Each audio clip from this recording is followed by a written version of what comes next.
Warahmatullahi wabarakatuh. Teman-teman wartawan yang saya hormati, Komandan Kodim, Kapolres yang saya hormati, Pak Sekda, dan Bapak Ibu sekalian yang berbahagia. Malam ini perlu saya sampaikan beberapa hal penting tentang kronologi penetapan satu orang oleh pemerintah, oleh tim Satgas gugus tugas Satgas COVID-19 yang disampaikan langsung oleh Gubernur Jawa Timur. Yang pertama, saya menyampaikan kronologi dulu bahwa pada tanggal 17 bulan Maret 2020, tepatnya hari Selasa, datang orang dari Malang dalam kondisi sudah sakit. Baru kemudian dari tanggal 17 itu, tanggal 19 Maret tahun 2020, hari Kamis, jam 21, berarti malam, masuk ke rumah sakit. Hari Kamis. Dan hari Jumat tanggal 20 Maret jam 12.30 pasien meninggal dunia.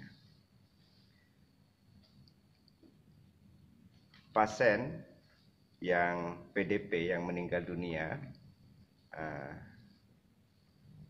dikebumikan dengan standar SOP yang sudah dilakukan.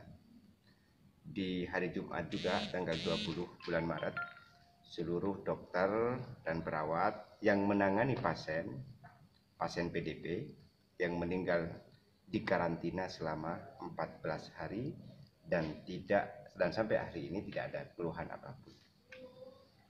Berarti di karantinanya itu sampai hari Jumat bulan April, 3 April 2020. Orang tua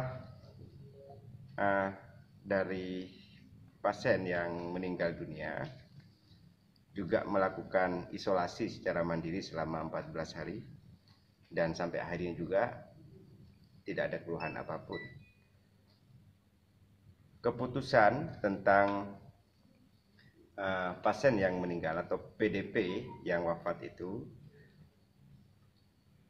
dari hari Jumat yang meninggal, baru kemudian sekitar hari Selasa tanggal 24 Maret 2020, dari informasi Balai Besar Teknik Kesehatan Lingkungan dan Pengendalian Penyakit di Surabaya, pasien dinyatakan negatif.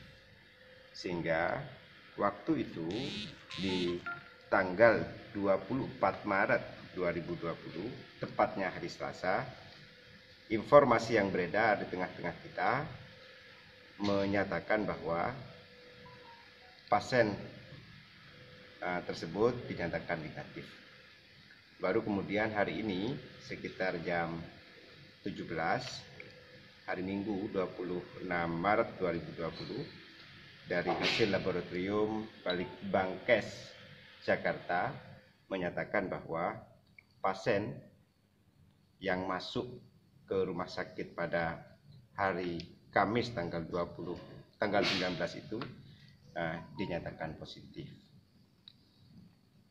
Langkah-langkah Satgas berikutnya adalah setelah mengetahui hasil PDP yang meninggal dan dinyatakan positif, yang pertama akan melakukan rapid test terhadap orang-orang yang melakukan kontak langsung dengan pasien, baru kemudian melakukan tracing dan menyampaikan informasi dari daerah asal. Itu yang pertama.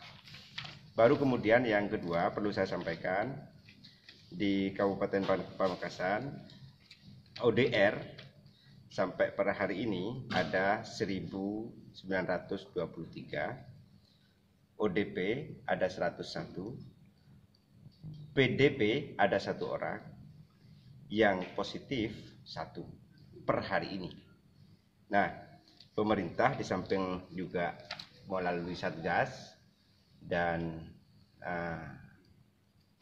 Komandan Kodim, Kepala Kepolisian Kabupaten Pamekasan beserta seluruh pasukan terus akan berikhtiar lebih masif lagi melakukan penyemprotan desinfektan di beberapa tempat-tempat publik, masjid, pesantren, pasar, dan perkantoran.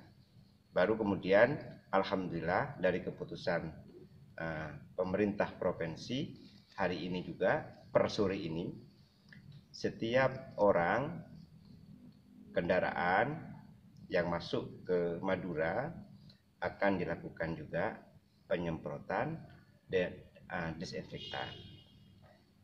Tidak cukup di situ saja, pemerintah kabupaten melalui Satgas yang sudah dibentuk akan juga melakukan pemantauan secara langsung di terminal-terminal di seluruh Madura. Ini perintah dari gubernur. Jadi masuk ke Sampang juga akan dilakukan pengecekan langsung, masuk ke Pamekasan juga begitu, dan ke Sumeneb juga begitu.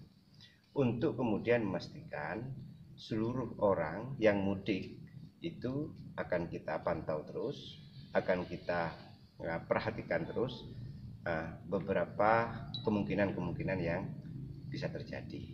Karenanya di samping melakukan itu, pemerintah juga telah menyiapkan beberapa langkah-langkah untuk lebih masif ke desa-desa melalui kerjasama antara Kades, Babinsa, dan Babintablismas di masing-masing desa. Artinya apa? Pemerintah di Kabupaten Pamekasan akan lebih serius lagi, akan lebih masif lagi untuk kemudian melakukan langkah-langkah pencegahan terhadap kemungkinan penyebaran virus corona. Ini jelas ya? Iya. Nah, untuk di daerah utara, semua desa, berarti kalau semua masuk desa ke Pamekasan. ya, dua-duanya. Jadi ada 5 pintu masuk ke Kabupaten Pamekasan. Kita akan juga melakukan, ini yang pemerintah provinsi, baru kemudian pemerintah kabupaten juga akan melakukan pemantauan langsung di 5 titik jalan menuju ke Kabupaten Pamekasan. Yang di utara, yang di tengah, yang di selatan juga akan kita lakukan. Ini wujud komitmen pemerintah Forkopimda untuk memberikan kepastian dan perlindungan kepada masyarakat. Wujud langkah konkret ini sebagai bagian dari ikhtiar yang dalam pikiran kita, ikhtiar luar biasa yang akan dilakukan oleh pemerintah. Baru kemudian yang ketiga, kita memohon betul kepada seluruh masyarakat untuk juga lebih hati-hati. Syukur alhamdulillah jika tidak menggunakan pola hidup sehat, biasakan cuci tangan, istirahat yang cukup, tidak hadir di beberapa pertemuan-pertemuan publik yang sekiranya akan terpapar virus atau bisa saja menyebarkan virus. Kehati-hatian itu lebih penting dari mengobati. Nah, ikhtiar yang dilakukan kayak tadi malam, kita melakukan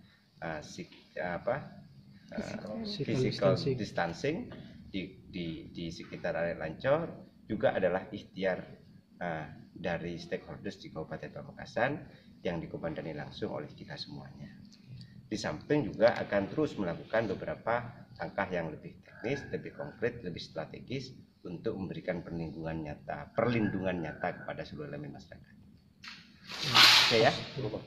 Oke? Pak, langkah selanjutnya yang akan dilakukan dari tim Satgas sendiri dan tim Pemkab terhadap keluarga korban, Pak, dan terhadap para perawat yang sebelumnya sempat merawat si korban yang sekarang dinyatakan positif corona ini. Ya, sesuai dengan SOP, kita juga memastikan yang 14 hari juga yang bekerja di rumah sakit, dokternya, perawatnya juga diistirahatkan dulu untuk memastikan apakah terpapar atau tidak. Sampai hari ini masih sehat, Pak, ya? Tidak ada indikasi, gitu loh ya. Siap. Gitu loh. Semuanya sesuai dengan SOP. Izin Pak Martin, Pamekasan Ya, tidak rapid ingin test. kecolongan lagi, misalkan awalnya negatif, sekarang diponis positif. Nah, khawatir keluarga yang kemarin juga tidak ada apa-apa. Apakah nanti pemerintah Pamekasan akan memperketat lagi untuk pengawasan mereka? Terus apakah dari pemerintah Pamekasan sendiri ada permintaan agar masyarakat yang sempat kontak untuk melaporkan ke Satgas ataupun ke puskesmas terdekat atau gimana Pak Bupati? Yang pertama dilakukan rapid test ke keluarganya, ke dokter, ke perawat yang menangani. Itu yang pertama. Yang kedua, tidak hanya itu, kita juga melakukan pemantauan terhadap beberapa orang yang menangani pasien yang dinyatakan positif.